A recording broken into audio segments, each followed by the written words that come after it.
Welcome back, everyone. Apologies for the short break, but hope you managed to get a quick refreshment during that. We're now going to talk a little bit more about taking the implementation guide into practice. And this is getting down to the how process. So it gives me great pleasure to have two of our colleagues from countries with us today to tell their story on how they're implementing the IGIF within their countries. First of all, we will have from Mongolia, we'll have Bayamar Engstar, who will give an overview of how they're operationalizing the IGIF within Mongolia.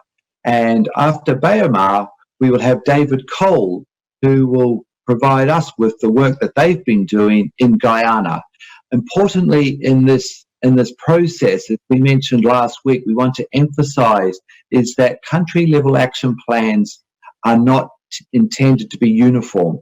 They're unique, and they're for national circumstances and for individual countries. And hopefully today you will see some of that. So without further ado, Bayamar, welcome. Thank you for being with us at these horrible hours of the day. The table is yours, and thank you for being with us. Thank you, Greg. Hello, everyone. My name is Bayamar Engstar. I'm from Mongolia, the Agency of Land Administration, Geodesy and Management, Geodesy and Cartography. So I'm very honored to represent Mongolia to share our country's experience, how we are experiencing the IGF and operationalizing the IGF and implementing the NSDI. So it's very honor. So I will briefly share our experience in 3 segments. So as you may all know that Mongolia has been involving UN-GGIM and UN-GGIM AP activities last couple of years, and we are getting benefits from their results and guidelines. So I would like to share how we are benefiting from this IGF to strengthen our national geospatial data infrastructure. So since the integrated geospatial information framework adopted, we are translated into Mongolian version, and we are very lucky enough to engage in major global project, which is the United Nations 11 project, strengthening spatial information management in developing countries towards implementing the 2020 Agenda for Sustainable Development, and selected one of the countries for implementing this project. And the next one is we followed up the World Bank, the technical assistant to the government of Mongolia for geospatial information management in Mongolia. So which one is that? Mongolian spatial data infrastructure, socio-economic impact analysis. So, and along with these 2 major projects, we are parallelly also trying to accomplish our goals to establish the NSDI implementation in Mongolia to benefit all sectors, all citizens, and all stakeholders benefit from geospatial information system. So I'll start with how we are progressing with the UN-GGIM project for strengthening geospatial information management in Mongolia. And this project has 3 components, as you all may know, and started with the end of 2018.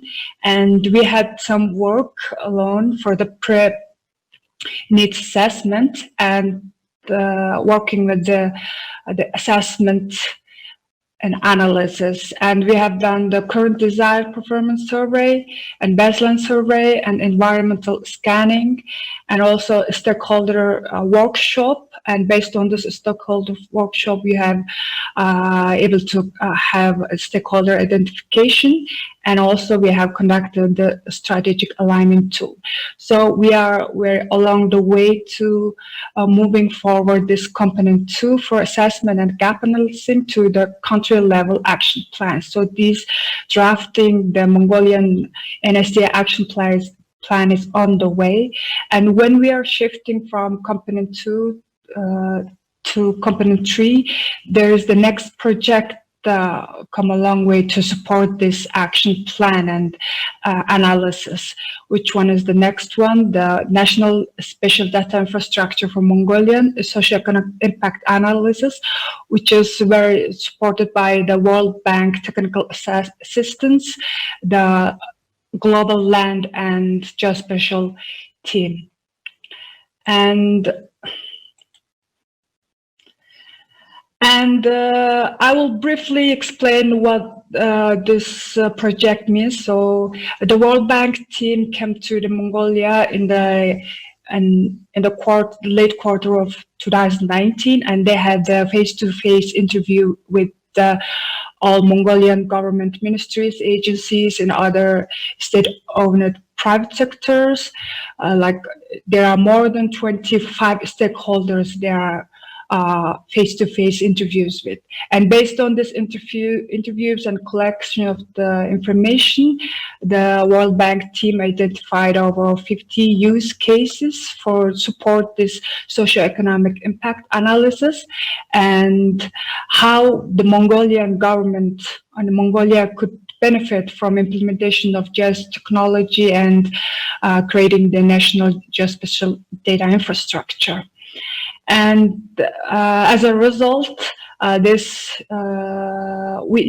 team has calculated the socioeconomic impact and also drafted the investment plan.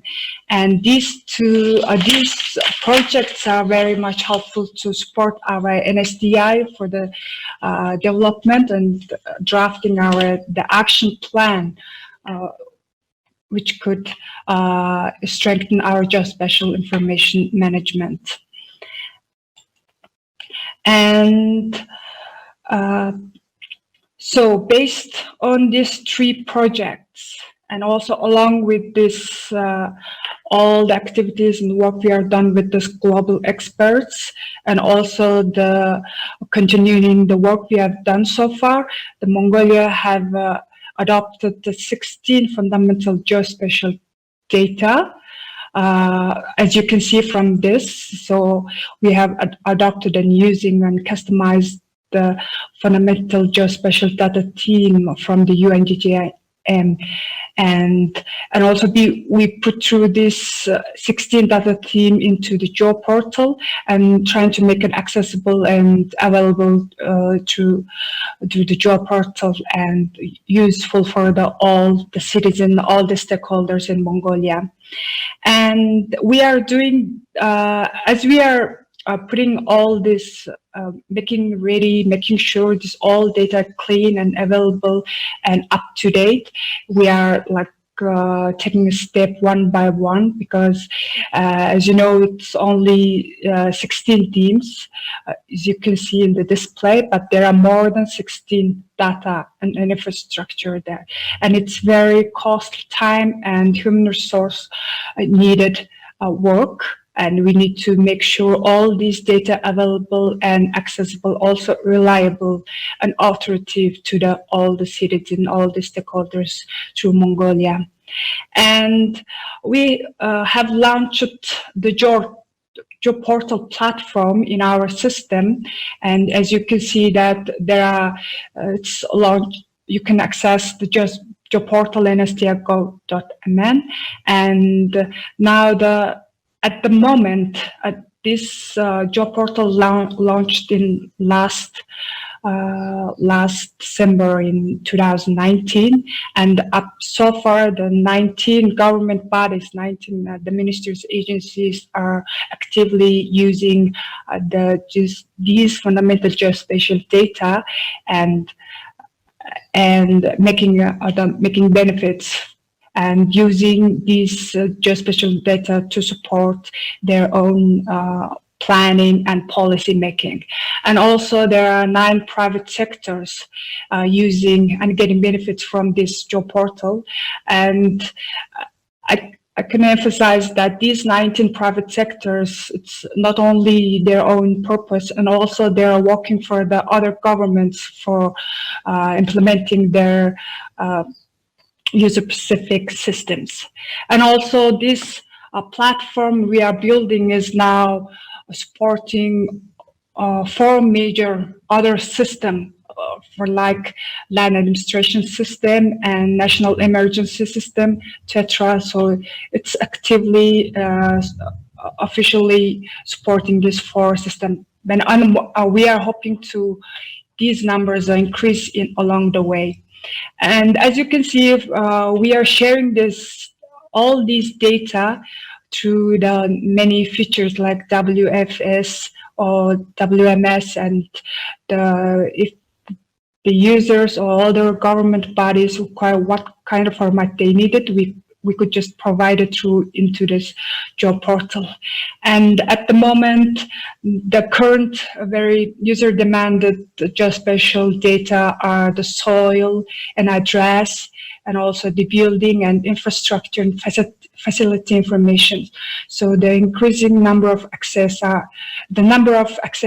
increasing. So we're hoping this job portal very mature enough to serve all the users in the Mongolia. And I'd like to move for the more legal and policy example experience in Mongolia. As you may all know that we are trying to achieve the geospatial data infrastructure law within the country, but it's very difficult to achieve this act and law, especially this geospatial location-based information is very new to all the political and decision-making levels. And having this IGIF and having all these global projects we have done so far, it's very help us to revisit and redraft this geospatial data infrastructure law and submit it to the government of Mongolia. So like 5 years back, when we are trying to drafting this law now, in the IGF at the hand, it's very simple. It's very handful to formulate or redraft the law, considering all the 9 strategic pathways, and as well as it's very helpful to make all the decision making on political leaders to understand what this geospatial data and what this platform means. And so having this IGF and revisited and redrafted this law, and this law is considering all the principles that GGIM should have, and also we identify the fundamental data and who should collect, what should collect, and also making sure through this law we are making sure that these location-based fundamental data are timely and reliable, and also single-sourced. And there will be no duplication effort, or the common platform or single-source platform to share, distribute all this information. And also, most importantly, is that the institutional arrangement to making it possible, like coordination among stakeholders. We are trying to establish the national SDI committee or commission. Currently, what we are dealing is that the agency is leading the coordination of the SDI. However, we have established interim national data like working group or NSDI working group or committee. But it's very challenging since there is no legal and policy approved framework is at hand. It's difficult to achieve, to run this interim working group. So as you can see that if we have this legal framework, so we can make sure that all this location-based information single-sourced and authorized time up to date, innovative, and fit to purpose, and also making sure it's available through the platform. And after we're having this legal and the policy framework, we will continue working on to achieving the other guides and data protection and licensing regulation and other norms and regulation should be on the way. So it's very challenging. But I can assure that having the IGF, it's very helpful to make how this important legal framework and policy important to the sustainable development of Mongolia. And as you know that as part of NSDI, the land administration system plays an important role in daily life, like socially and economically. So, through this land information system, the land parcel, the parcel informations are the very well-known location-based information. So when we are starting with this land administration system as a part of our NSDI development, the decision makers and policy and political policy makers are very ready to listen our side of story. And since as a part of NSDI, the Mongolia, the land administration and geodesy and cartography have launched the land administration system, online system. It's called e-Gather, and in early of 2020. And this system are consisting of these 5 components, and now the people, any citizen, any Mongolian citizen can access through the system and have a look at how this land management and land use planning are there, and what's our land market are going, and if there's a certain interest of land parcel, people can have a look at, and who's owning, or what is the land valuation or tax he should need to pay. Like this kind of information anybody can access. And these are these projects are very starting point. It needs to be more developed or more mature enough to serve all the e-government activities. And so I'll briefly explain these 5 components. One is for land use, land-related planning. So all the planning information are uploaded to the system. So citizen and any user can see that where these lands are planned for what purpose, or should they be used for the farming and agricultural, or for their own housing, so it can be accessible. And for next part is for the land market, for the transparent and more open land market. So for the land auctioning, it's all online, so people can auction for the land for their own project. And the next one is that more reliable land valuation based on this environment suitable analysis, and also based on the valuation, the taxation will collect. So with this part, our agency is closely connected with the taxation authority under the Ministry of Finance. So they're very happy to use this system to collect their own tax automatically, and getting more invests from land taxes. And also, as you all know, that cadastre, so all cadastre related information is there, so people can search what kind of land is owned by what purpose. But all the names and other informations are closed. So, but the land parcel and geometry types and other disclosed registration informations are there, so it can be accessible.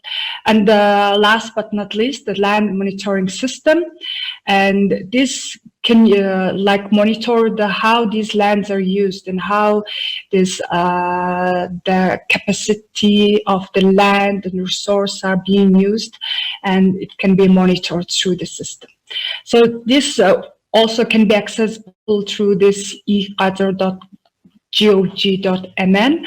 So the Qatar means land, so it's like particularly that e-land service to the Mongolian citizen. So it's very help us to reach out to the decision makers at the high level, in the parliament level, people, to what we could benefit from this location-based information. So it's very helpful. And also this having this, it's not really complete yet, but however, it's very good enough to launch it at the moment. And now the LMGC in Mongolia is working on to implementing to register all lands and put it into the system, and also connected with the other offices, especially for this the taxation office, Ministry of Finance, and real property registration authority, etc. And I will finish off the my examples for this the COVID-19 response. And currently the LMGC, our agency, is not directly involving with the Ministry of Health. However, we are indirectly supporting the other emergency response team.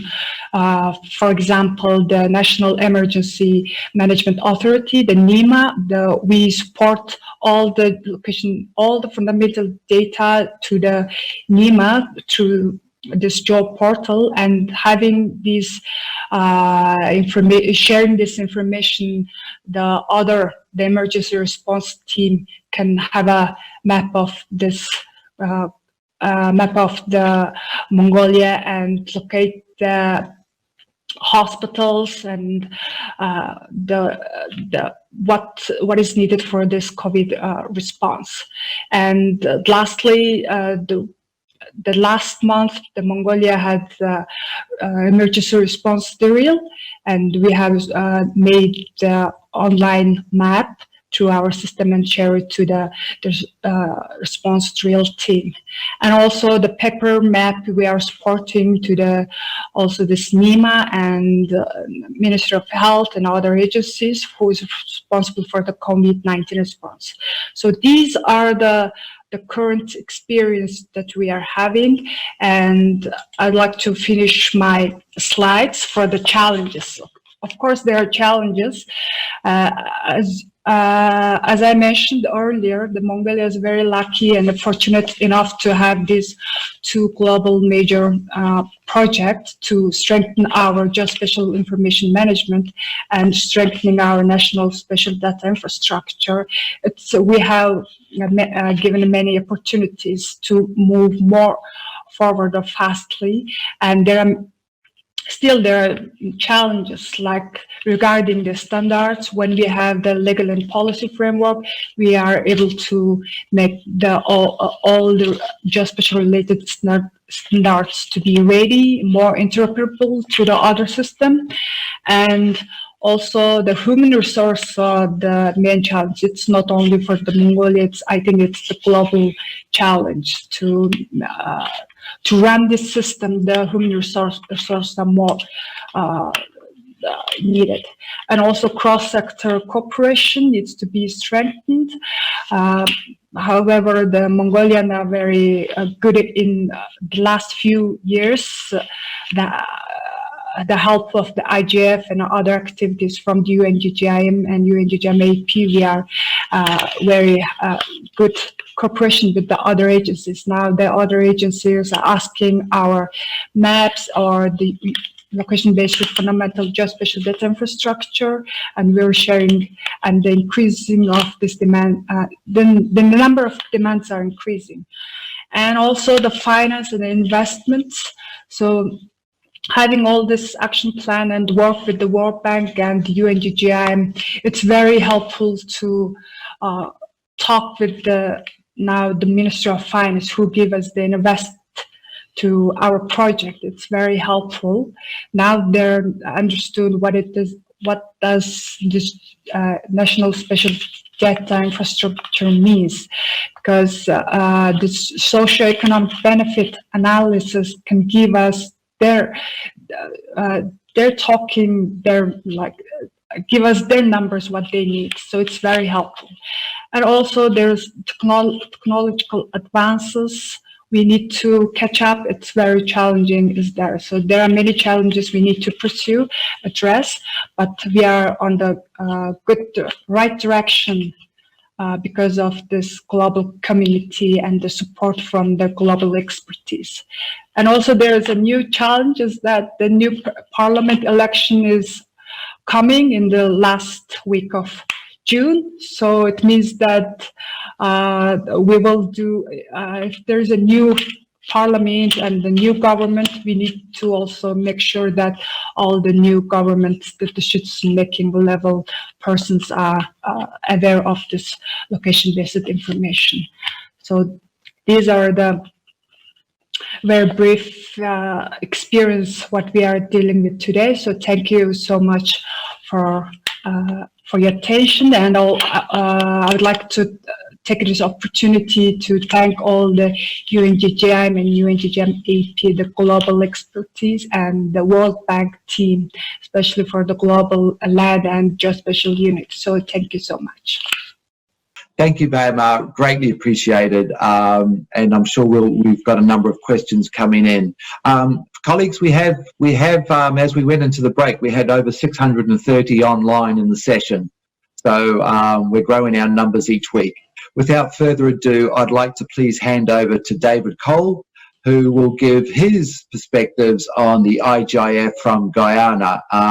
And I will say, Guyana was the first country out of the blocks here. In fact, Guyana developed their own country-level action plan while we were still developing the overarching framework.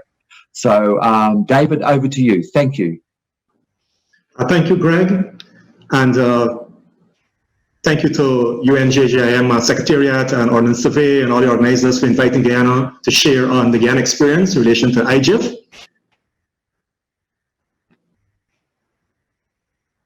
Just a quick intro to Guyana for those who may not know where we are and about us. All right, we are on the South American continent, a very small country, under 1 million people, 750,000 or so. And we have a traditional economic base, agri-forestry mining, but we are also right now an emerging oil economy. And also at the same time on a green state development trajectory focus for the economy. One of the challenges we have is that our GDP is projected to grow this year 51.7% according to the World Bank, and that presents its own sorts of challenges in relation to geospatial data and managing data for development. And as been going on with everybody else around the world, we are of course battling the COVID-19 pandemic. As of preparation, we just had 11 deaths.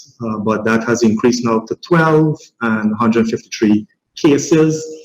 So not as high as other parts, but for our population, our situation, still very much a challenge here in Guyana. And these are two challenges: the economic growth, projected economic growth, as well as COVID-19 are some very real and present challenges that we have to deal with as we look at geospatial development here in Guyana. This morning, just to give an idea of the journey, we want to quickly go through some milestones for the Guyana experience, how we have embarked on this journey to IGIF development, and just share a few key milestones that we feel are critical, that were critical and are critical to keeping us on this path, getting us on the path and keeping us on the path. And then we're going to quickly share some information on where we are in relation to implementing the integrated geospatial information framework for Guyana.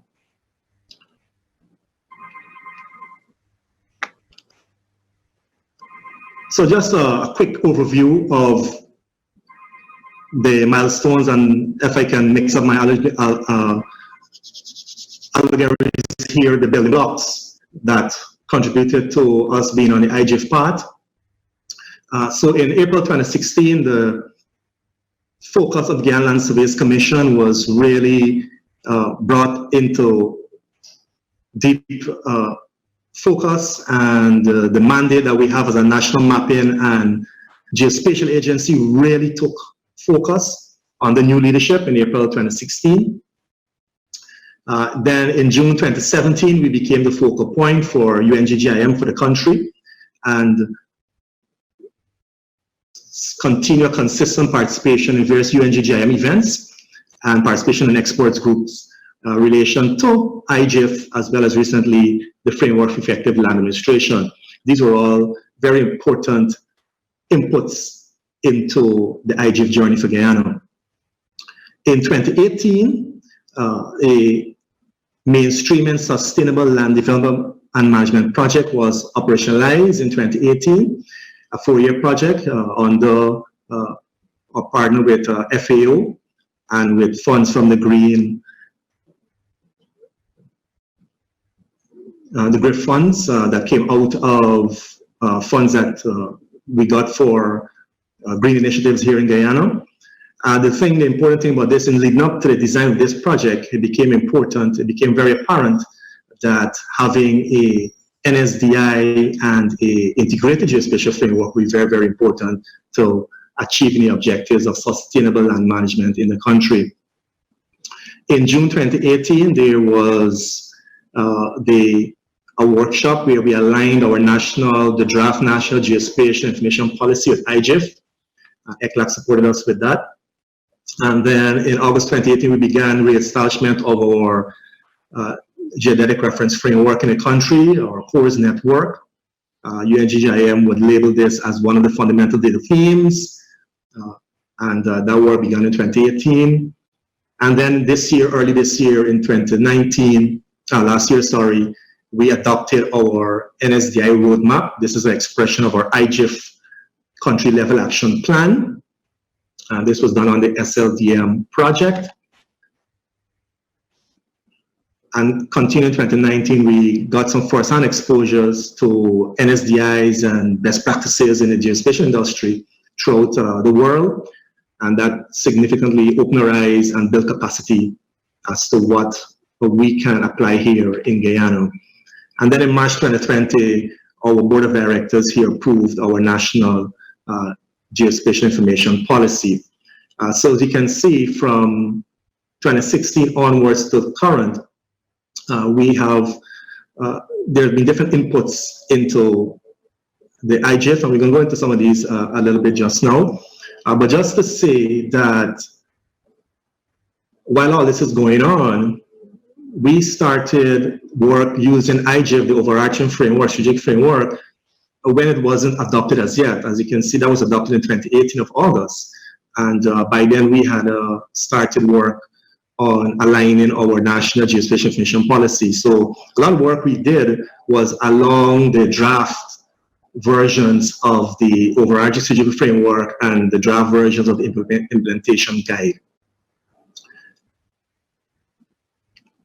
So just to focus in on some of the critical milestones that helped us and contributed towards our journey here, the IGIF geospatial journey. It was very critical for the National Mapping and Geospatial Agency, the Guyana Lands and Surveys Commission, to be able to have a focus on why the geospatial matters. The Guyana Land Surveys Commission has a legal mandate to have charge of an act as guardian for all public lands, rivers and creeks of Guyana. And there are some 20 mandated functions in that GLSC Act. And when you look at a summary of those functions, it sets out the Land Surveys Commission as a national mapping and geospatial agency, also to be the national surveying and cadastral authority, to be the national public land administration agency with responsibilities for land tenure administration, land use planning, land development, land valuation. It sets out the Land Surveys Commission to be the lead liaison agency among all land agencies in the country, for us to be advisor to government on geospatial related policy, and importantly, to be the lead agency in establishing a national spatial data infrastructure for the country. So prior to April 2016, a majority of these functions were not focused on. So under new leadership of Commissioner Ben, he made it very clear that we have to urgently focus on transforming the GLSC to deliver on its wide mandate to be Guyana's national mapping and geospatial agency. And that was very critical for us having that space to be able to focus on delivering geospatial related services to the people and the citizens of Guyana. Part of that leadership then led us to strengthening our responsibilities as focal points to UNCCD. And then, as mentioned before, we became the focal point for UN-GGIM here in Guyana in 2017. And then recently in 2019, around April last year, we became the focal point for the International Hydrographic Organization here in Guyana. So all of these geospatial related agencies, the Land Surveyors Commission, built on its former functions as land administration agency and mapping agencies to transform and to focus on transforming into a wider geospatial national agency. So that was critical in laying the foundation for us being able to focus on IGIF.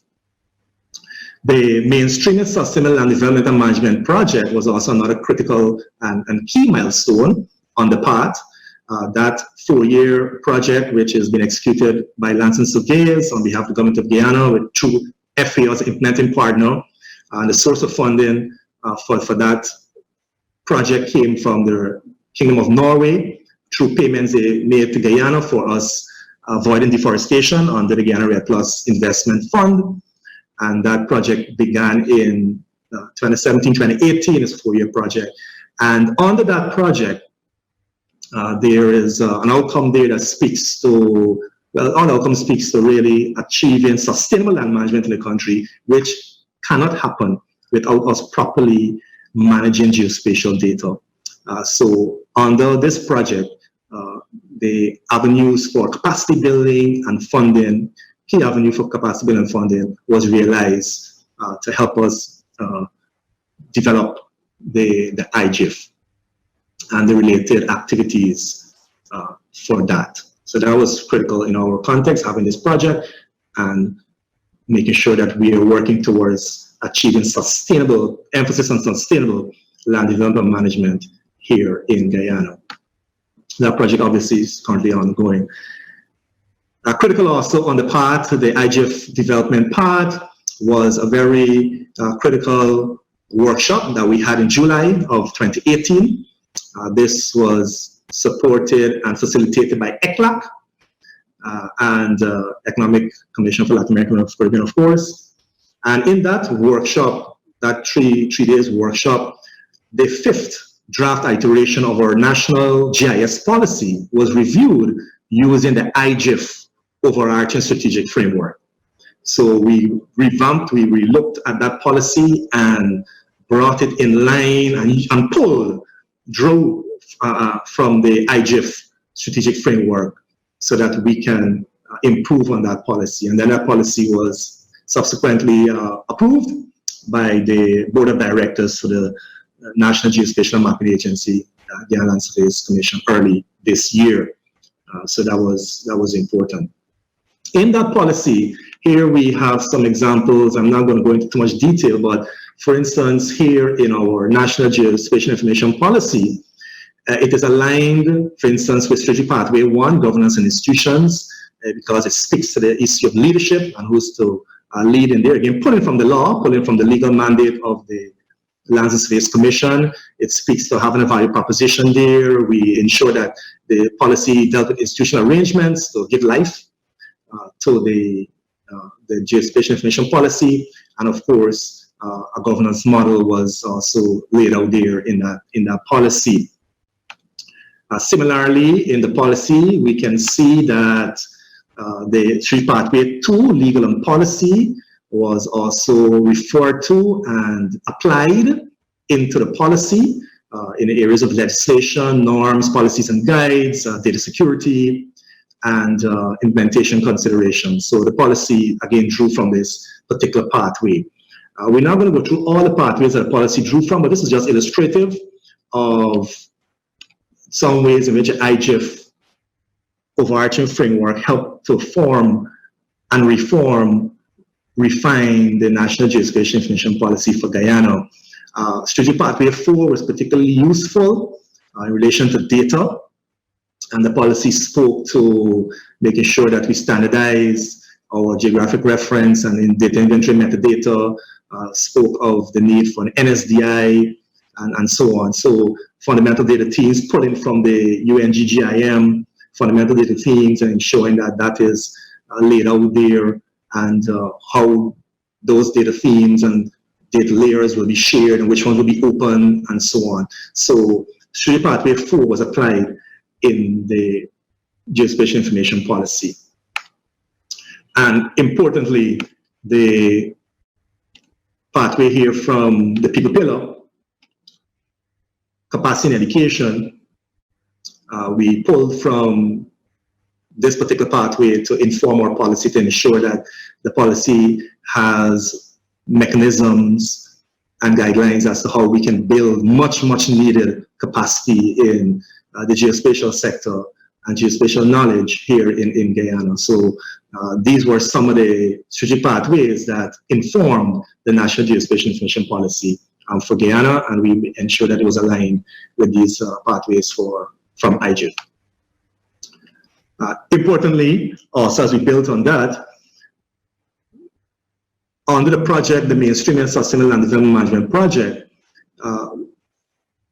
a process was started to come up with Sdi Development Roadmap. Because as I said before, this is a key mechanism for achieving sustainable land management and achievement of the Sustainable Development Goals for the country. So over a period of 5 months, with UNFAO and Lands and Surveys, and following a very highly consultative and participative process, an action plan that was based on the IGF overarching strategic framework was produced, and it sets out a roadmap for developing a national SDI. Again, in the context of an IGF, it outlines the socioeconomic benefits, and that action plan is spread over a 5-year period. It is a living document, and we use this plan from January 29th to start implementing our country-level action plan for IGF. As Greg mentioned, we apparently became the first country to so do. This action plan, over the 5 months leading up to the actual delivery of the action plan, it used a methodology pulled from the World Bank as well as the UN-GGIM IGIF, and carried out a series of diagnostics and analytical, implemented a series of analytical tools to arrive at the NSDI action plan in context of the IGIF. And there was a diagnostic done, there was an assessment, an alignment of national policy drivers, a socioeconomic assessment was done, and all that fed into the NSDI action plan. It's key to know that underlining it, as I mentioned before, was the underlining principles from the IGIF. So in relation to us now actually implementing what we have in the action plan for our country level action plan and what we have in our National Geospatial Information Policy, this is where we started from. This was an output from the diagnostic that was done in January of 2019, and this is how we are, this was a state of affairs of the country in relation to geospatial matters. As you can see from the spider diagram, we didn't score particularly heavy in any area, with the exception of policy and strategy, about a score of 50 out of 100 there, because we had that draft at that time, the draft National Geospatial Information Policy. But lots of things were going on in Guyana, but it was all in silos and lack of standardization, a lot of capacity building needs to be done. So, we were basically starting almost like from a clean slate, so to speak, because there was so much work to be done here. And that's one of the reasons we found the IGF so important. It really provided a unifying conceptual framework from which we can really bring together all of the elements, the critical elements that are needed to really prepare something solid, build a good foundation to move on. So we started from this point, and the action plan, the IGF country level action plan, identified projects and activities on each of the 9 pathways. I know this is a bit crowded diagram, but just bear with us here. There are 24 actions, total of 24 actions in that country level action plan. And along the 3 pillars of governance, technology, and people, 8 actions for governance, 9 for technology, and 7 in relation to people. And this is a quick overview of the various activities and where we are right now. So for instance, governance institutions, there were a total of 3 actions planned here, and we have completed 1 and in process of 2. So as you can see, most of the activities are in process. There are several that have not started as yet on the legal and policy partnerships and communication engagement. But by and large, there's a lot of work going on several fronts across all 9 pathways. And right away, you can see that's a challenge. But each one of these pathways, they're so important, and there's a critical work to be done in every element. And we are working on that. So we can go into a little more detail here, where, for instance, in strategic pathway 1, governance and institutions, these were some of the actions that were identified, approving a national geospatial information policy that has been done, establishing a geospatial advisory committee, a high-level committee, and then the working groups coming out of that committee, and that work is in progress, under this pathway. So we just try to identify a few high priority and medium priority tasks that we can get done as we started implementation of the action plan. And in strategic pathway 1, these were some of the actions and their status. In strategic pathway 2, again, there were some actions here, updating of legislation, for instance, creating data sharing agreements, creating some regulations and data protection and licensing. And then as the regulations, we put out of medium because we already have a GLSC Act, which sets out the lands and surveys as the lead agency. So there's enough legal framework for us to work in currently, but as we move along, we will try to strengthen that with some specific regulations when it comes to the NSDI. But here in pathway 2, there's some actions, and some have not started, and 2 are in progress. Critically, the financial pathway in the governance pillar. Again, the SLDM project provided financing for capacity building exercises and bringing in some experts and so forth. Particularly the consultant to work with us to create the NSDI roadmap, the IGF country level action plan. But in addition to that, we are developing a long-term business model that will take into consideration very seriously the data-centric approach, and that work has started. We are right in the midst of a 5-year strategic and business planning process, and that has the business model as part of that. So that is currently ongoing. Strategic pathway 4 and data is heavily stacked because, of course, that is the core in relation to any geospatial system and the geospatial industry and sector in Guyana. And there are several actions that were identified and all are in progress. We are still working on creating our National Discovery Geoportal and NSDI platform. We are looking at streamlining our land leasing process, and we are working in these 2 areas. In the first instance, with the Discovery Portal with Republic Geodetic Authority. We are looking to work with University of Twente. We started work with them, ITC faculty, in relation to streamlining our leasing process internally. Creating a national topographic database based on LiDAR and pulling data layers, those fundamental data layers from that LiDAR work. That work has started last year, and we are looking to create an updated national topographic database based on that. Work has started on creating a national street address registry and database, and of course, all the supporting hardware, software, communication, connectivity, infrastructure needed, that is currently ongoing. So strategic pathway 4 and the related actions, a lot to get done there, and it's all ongoing. In relation to innovation, on the strategic pathway 5, we have focused on developing here in Guyana a Center for Excellence for Geospatial Information. As mentioned before, capacity and capacity building is essential here in Guyana in relation to geospatial matters. And one of the objectives of the Center of Excellence would be to really create a sustainable model for developing capacity in this area.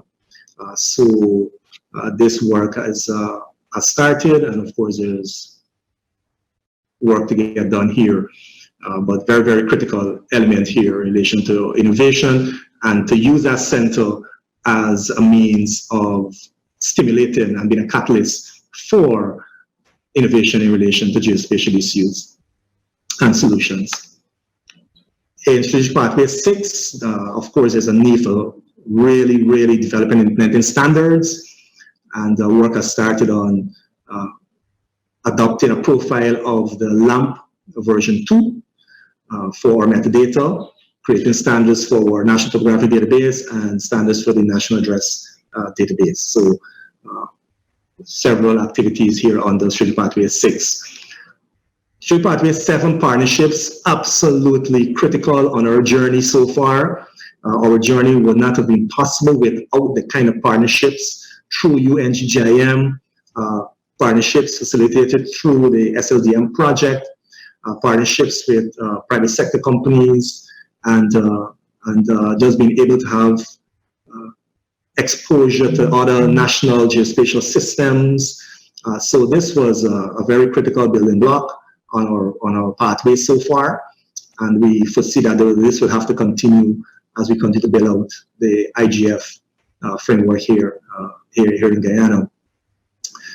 In terms of specific actions, we set out for ourselves to define scopes of partnerships with international NSDI organizations, and we are in process of doing that. And we're in active partnerships with several organizations. And then later on, we want to be able to create a local association with geospatial information, a kind of a support group here. We still have to get that started. 8, again, and John would have mentioned the importance of these people, the people pillar, and these components in the people pillar. And again, this has been our experience and our reality that that is absolutely critical. And capacity and education, several key things were highlighted here. We're looking to, in some sustainable way, build capacity here in Guyana in relation to geospatial information, and that involves us partnering with our university. And we were able to partner with our national university, University of Guyana, in pulling off first time ever in the history of the country a national land administration program. And that has been done last year. We're working with our university with a land valuation program, and trying and working with the university to more integrate geospatial matters into various faculties and curriculum there. While we work at the tertiary level, we also reached out to our Ministry of Education to work on our school curriculums, high school curriculums in relation to including geospatial information there, and work has started there. And also to foster geospatial entrepreneurship. This again is tied into the Center of Excellence and allowing that to be a space and a way for fostering geospatial entrepreneurship. So work has started there also. And lastly, but no by means least, communication and engagement, and creating an outreach group to really, spread awareness and advocacy for this, for just geospatial data and geospatial information in general, and that is ongoing. We haven't come up with a monitoring evaluation framework as yet, because as we form the Geospatial Advisory Committee and the subcommittees and the working groups and so on, we will be able to finalize that. So a lot of different actions ongoing and very tightly to the IGF framework. And there's many lessons that we've learned, and in reflecting on our journey so far, on the Guyana's experience so far, certainly we see a convergence that had to happen of several strategic elements and factors and components before we could have started in this path and to be able to maintain development of the IGF. And one of those parts convergence had to do with the governance pillar, And it was very critical that we had an existing institution that had a legal mandate that was led by a champion, and with the political support from high-level ministers to be able to make this a reality and to provide that foundation by which we can build and move forward. Financing was important, of course, and we didn't just get financing from Sustainable Land Development Project through that avenue, which ultimately came from government, but also through the government of Guyana itself, and specific funding, for instance, to establish the CORES network and to do the LiDAR mapping. Those were financed directly from government of Guyana. It was important for those pieces to come together. In relation to the people pillar, again, we needed a convergence of various partnerships, opportunities for capacity building to come together to set us on the path as well as to keep us on the path. And as we reflect, that is certainly one of the very important milestones and building blocks for our IGF journey. Our partnerships were varied and many, and as I mentioned before, UN-GGIM, ECLAC, UNFAO, Ordnance Survey, University of Twente, RGA, Serbia, and many others, contributed and are contributing to our partnerships here. The contribution of the World Bank towards our methodology for the Sdi Roadmap was also critical. And again, just being able to be exposed to best practices and national geospatial systems in these international fora and so forth, and being able to visit countries and see firsthand what works, what doesn't work, and to be able to apply that in context of Guyana, critical and very important for us. In relation to the technology pillar, what this journey has reinforced is that the recognition and awareness of geospatial data, the importance of that. And that had to happen first to us as an agency, as a national mapping geospatial agency, and then due to our very participative approach and consultative approach with other agencies in the country, really work to raise awareness among our agencies of the importance of that. This COVID-19 situation has brought to bear the importance that we need to more bring together statistics and geospatial information to really make meaningful decisions, and that's a challenge in itself. The journey so far has also brought out the fact that innovation and standards could be significantly improved within an IGF approach, because we're able to, from the get-go, comprehensively look at where we want to go and have a comprehensive roadmap. We're able to do some leapfrogging, in particular as we look at our paper-based maps. We're not just simply looking to update those paper-based maps, but we are looking to leapfrog onto data pulled from, for instance, LiDAR, and use those data layers to really, significantly improve our core data sets here.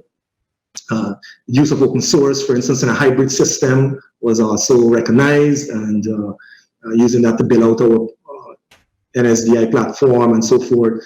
So these were all opportunities that we saw as we implemented the IGF. And even as we look ahead, being able to use the framework for effective land administration and build on what we're doing right now to streamline and focus on delivering services in land admin to the country, citizens of Guyana. So there was this technology pill in particular. We saw a lot of opportunity on which to build and to really grow on our current platforms and hardware and software that we have. Needless to say, there were lots of challenges, along each one of these pillars. We are currently as similar to Mongolia, but we already had an election in early this year, and that is still in limbo. We still have to have final results. So anytime there's a possibility of a change of government or new leadership, whether by the agency level or ministerial level or wherever it is, it introduces that uncertainty as to whether the momentum will be maintained. So we have to deal with that in the weeks and months ahead.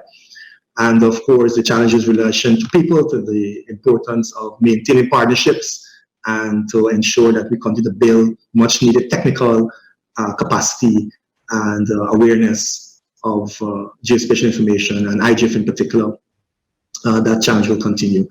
And thankfully, in relation to technology, the tools are there, and again, linked with the capacity building, it's important that we use what we have and see what's out there and continue to pull from the best practices that are applicable to our circumstances. So it's been an enriching experience, a challenging experience, lots of work to get done, lots of work has been done, and much more is to be done. So our journey has been one that been providential in the sense of having a convergence of these various components, but also challenging as we seek to get all of this work done and look forward for the opportunities that lie ahead of us. So thank you very much. Thank you, David, for that comprehensive overview. It's really much appreciated.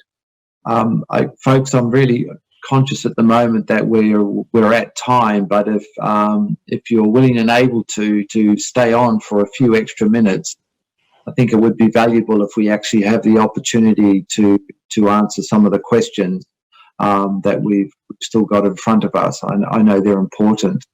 One question that we have that's come in during the discussions, and I think David's already summed it up in his last slide in particular, was, I guess, some of the major challenges and where they're heading against the three pillars. But Bayamar, I was just a couple of questions have come in about how we see the importance and the value that the framework brings to your countries and your journey, and I was just wondering if you could maybe give a couple of points on the two elements, I guess, of the IGIF that's helped your journey, albeit that NSDI journey. Just two quick points around what they would be.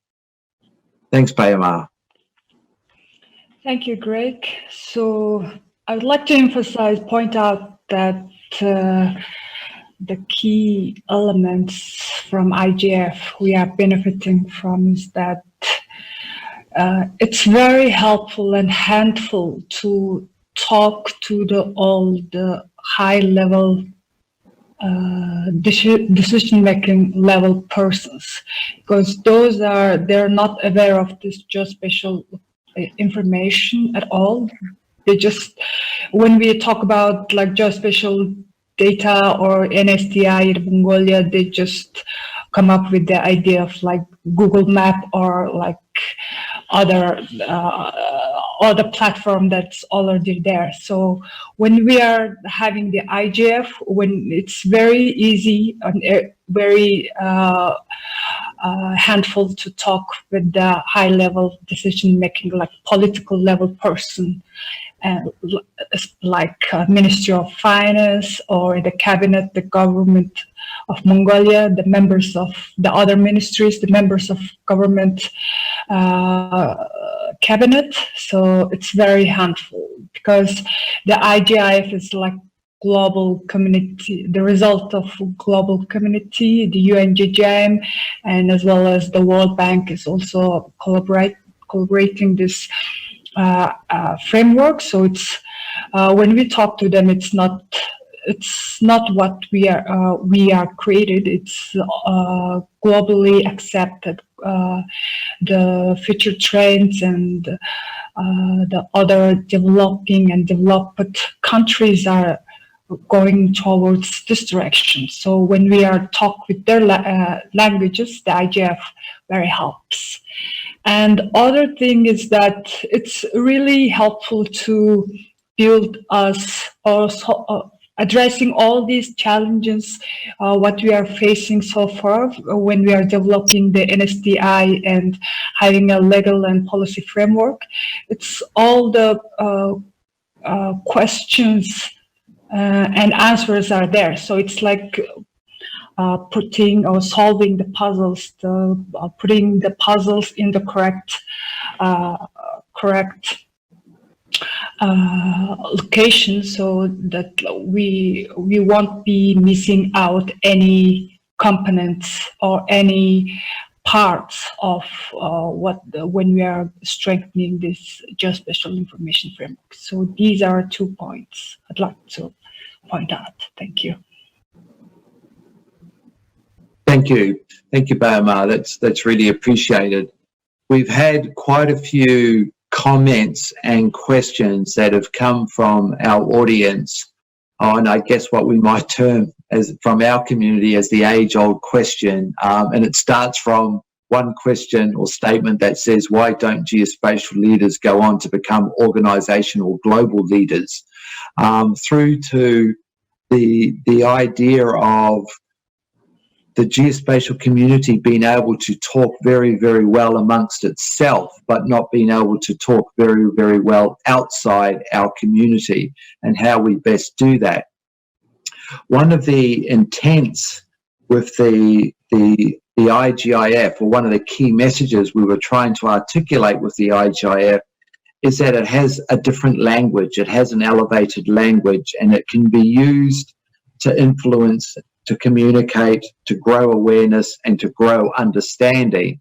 And that, if nothing else, the language in each of the components of the IGIF has the ability for countries to use as they need for their own national circumstances. David, just starting from you, then Bayamar, and then on to the rest of the panel, what can we change, and what is changing in your views, that the IGIF is stopping us from just talking to ourselves and bringing about a stronger understanding or leadership to our community? David first. Yeah, thanks, Greg. I think the IGF already has guidance on how we can speak beyond ourselves.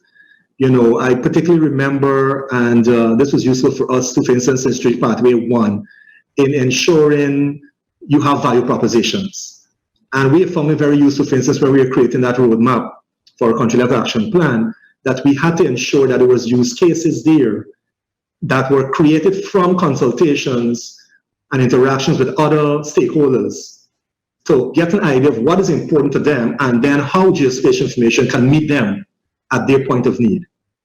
You know, so, and that's already in the context of IGIF.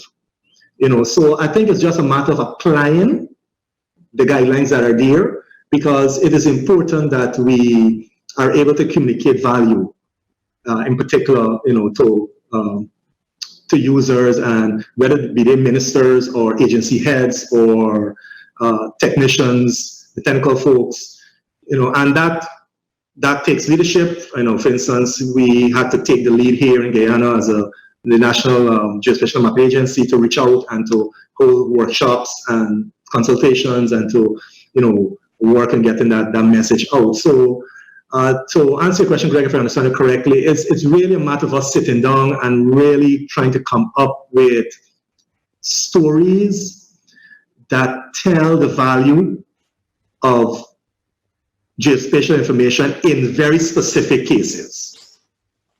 You know, and that's a challenge, we know, but the path is clear. It's just a matter of applying it. Thank you, David. Bayamar.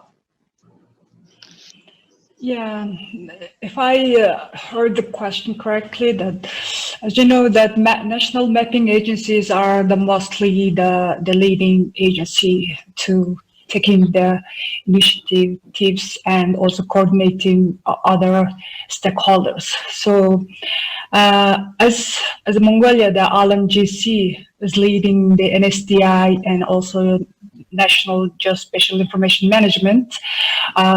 We use this IGIF as a tool to coordinate all the stakeholders within the other within the community, and also the cross sector other agencies. So I think this IGIF is the tool to coordinate and communicate and collaborate with all the stakeholders. Thank you. Thanks, Bayamar. Leslie, your thoughts? Thanks, Greg. I think they're both great answers. And David, I was picking up on what you said about talking about these use cases. In fact, around the picture, the jigsaw puzzle, we've got a number of benefits, and I think we need to keep talking about those benefits, showing examples, just as you say. And the other thing is the economic value assessment, demonstrating what value, what income, return on that investment, because that sends a huge message. And sometimes some of those savings in terms of productivity improvement and the benefits that you get from building applications or improving the land administration system, that money can be reinvested.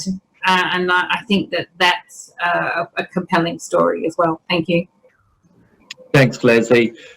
Tim and John, one of the things is that we've spoken about right since the initiation of the IGIF is how it ties into global frameworks as well, such as the SDGs, Sdi framework, climate agreement, etc., and at the same time international strategies.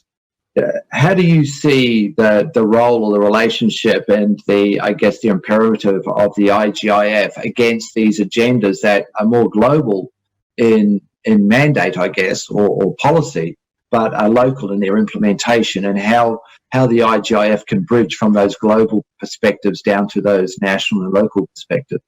Tim first. Well, thanks, Greg. I think the basic answer to that question is you cannot do those programs without the geospatial information and without integrated geospatial information. So if you're really wanting to understand the Sustainable Development Goals and improve on those goals, you need geospatial information and the other types of data in an integrated way to be able to do that. So I think that's the driver. Those are the case studies that we should be striving to address and to try to solve. And if we're looking at those honestly, you cannot do them without the information that comes from this community. And that's the message, that's the story, and those are the examples that we need to put together to show, yes, this is what's needed and this is how you go about doing it. Thanks. Yeah, Greg, I would completely agree with everything that Tim said there. And in my presentation, I tried to show 3 examples right at the very beginning, and they were all linked to strategic development goals. Sustainable development goals, and I think this is really important. What is your nation, what is your community trying to achieve that relates to those global programs, but what is it that your particular nation wants to achieve, and how does geospatial support that? And I think we talked earlier about developing nations and how we can get over that initial hurdle, and in a sense there are 2 things I'd offer. The first is a Mongolia example, where when they kicked off the whole IGIF piece, they had people from every ministry in a room. It was a real partnership approach. It was launching to everyone, not the geospatial community, but across the board. And I think that was a really powerful message to get across. And the second thing, back to your SDGs, is what are the local problems? Let's try and solve one of those using the IGIF. Let's try and solve something that's tangible, and then go from there. Yeah, good. Sorry, thanks, John. I have a question here that's been a balancing act for us. This is for Leslie, Tim, and John, and this is the volume of the implementation guide. As you are well aware, we've had a number of comments over the last year as it's been developed, is I guess the size of the implementation guide. Each chapter did start out at something like 70 to 80 pages each, but now they've been considerably reduced down to approximately 40 pages. And it's a balancing act between having enough guidance versus having too much. And the fact that many developing countries need more information than developed countries. And so I'd just like to hear your views on the balancing act, on how we make the guide work for countries, and providing the means for action plans, but at the same time a recognition that it is a living document, that it will iteratively progress and change over time. But you know, just some thoughts as we've gone through this journey on this balancing act. Perhaps John first this time. Yeah, you answered your own question in some respects, Greg. The living document piece. The balancing act, I know, has been very difficult, but we've got to go with what people have asked for. And if you look across 133 nations that you mentioned that have been engaged in this, where we've got to now is based on that engagement, and it probably is about the right place. But feedback and having a way that we can get feedback from particularly developing nations over the next year or 2 or 3 years, success stories, the failures are just as important, can help us then develop the IGIF as we go forward. Tim. Thanks, Greg.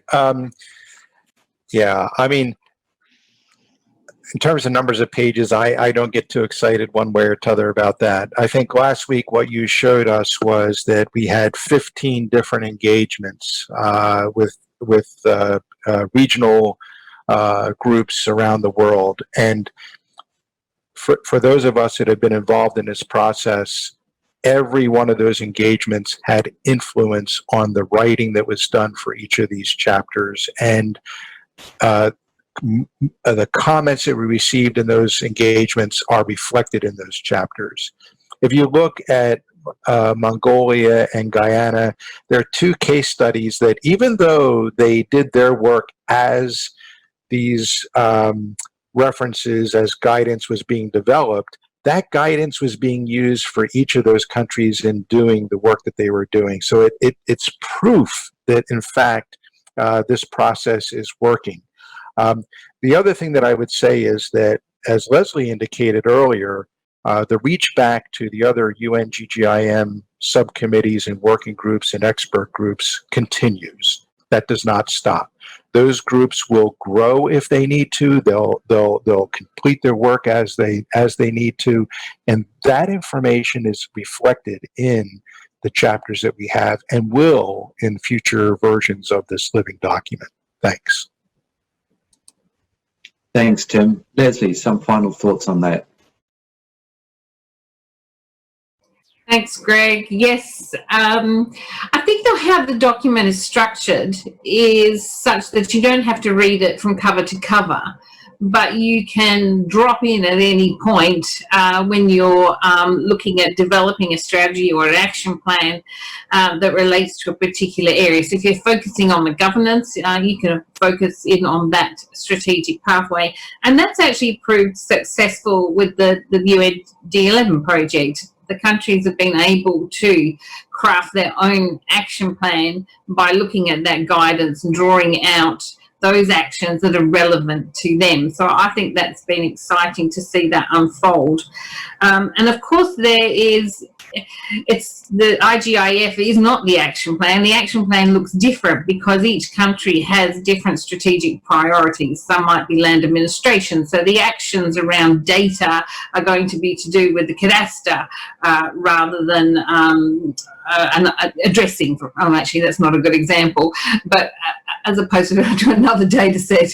So everyone's action plans will look slightly different, but we've done our best to deliver the base information. So I think that was where the balance was. Yeah. If that's okay. Yeah. Thanks, Leslie. And I will say, it's okay. Over the last few minutes, we're up at over 62 inputs now. In the last few minutes, we've also had some great comments that have come back that have, I guess, agreed with some of these elements around communication being key, around the importance of leadership, about cross-sector knowledge, about understanding the different sectors, industry, and very much how we build a much more, I guess, business process, organization process, culture to how we think about our data management and our data ecosystem in the future. I just wanted to, I will make just a few comments at the end where I can just give some answers quickly to a number of questions, but I wanted to come back to my question at the very start around the developing countries. Are we addressing the needs and the concerns of the developing countries? From each of you, just a final reflection, if that's okay, and if I may start with Bayamar and then David first. Are we addressing your needs? Yes, I think we do. And I think that's the simple answer. You're addressing the needs. That's for sure. Thank you. David. Well, I can only speak from the Guyana context, of course, because every country is unique and the needs that they have at any point in time in relation to the maturity of the geospatial sector in their country is different.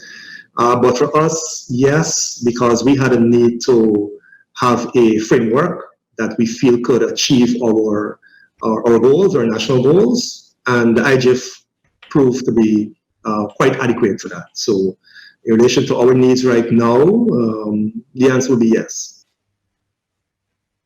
Thanks, David.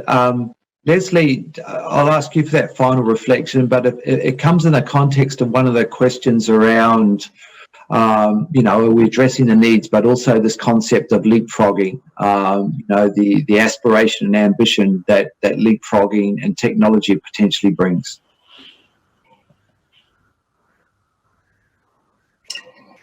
Sorry, Greg, can you go to someone else? I can't. Oh, okay. I'm happy to do that. Not a problem. Yeah, I have to. Okay, Tim, maybe you can answer that question if you heard it around the same question. Are we providing what's required for the developing countries, but how do we best take in the context of technology, disruptive technology, digital transformation, and the idea around leapfrogging? It's a major element of bridging the digital divide, but it has a greater emphasis with geospatial. Yeah, thanks, Greg. Well, I mean, I think that if we look at the Mongolia and Guyana examples, this is our success story right there. They've been able to make hard decisions in this process. They've gone through a process. They came to different decision points.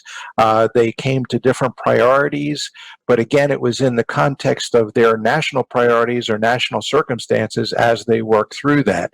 So from that point of view, I think that the materials are there and the decision points are at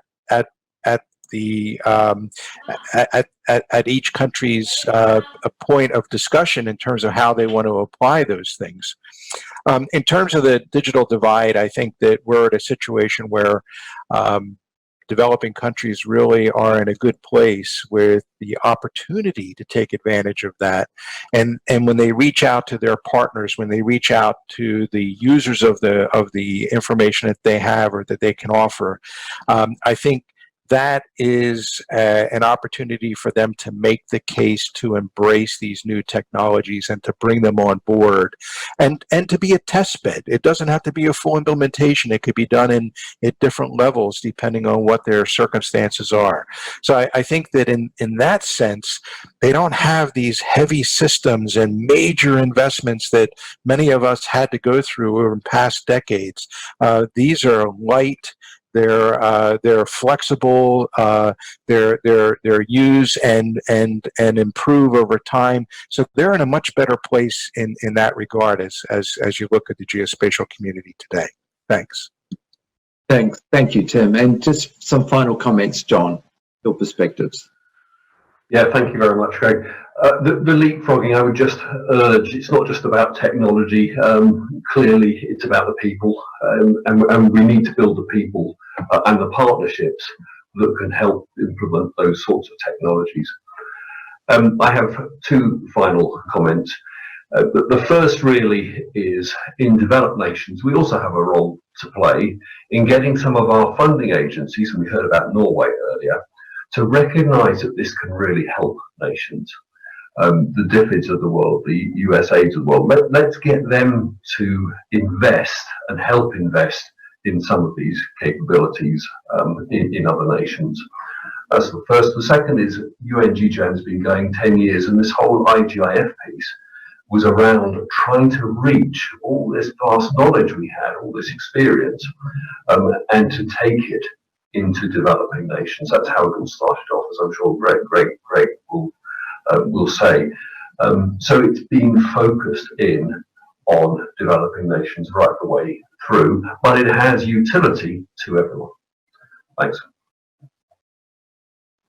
Thanks, John. And thank you to everyone. I'd like to thank the entire panel. I just thought I'd quickly respond to a couple of very, very quick questions that are more practical than of substance. And it's around a couple of questions on, for example, the tools that were used in the action plans, and we saw particularly those that BioMar provided as well. And so when we speak about the implementation guide and the 9 chapters, plus also the solving the puzzle chapter, as we've said at the start, they're all available now, almost all, and they will be finalised. They're at a consultation process, and they'll be adopted hopefully by UN-GGIM this coming August.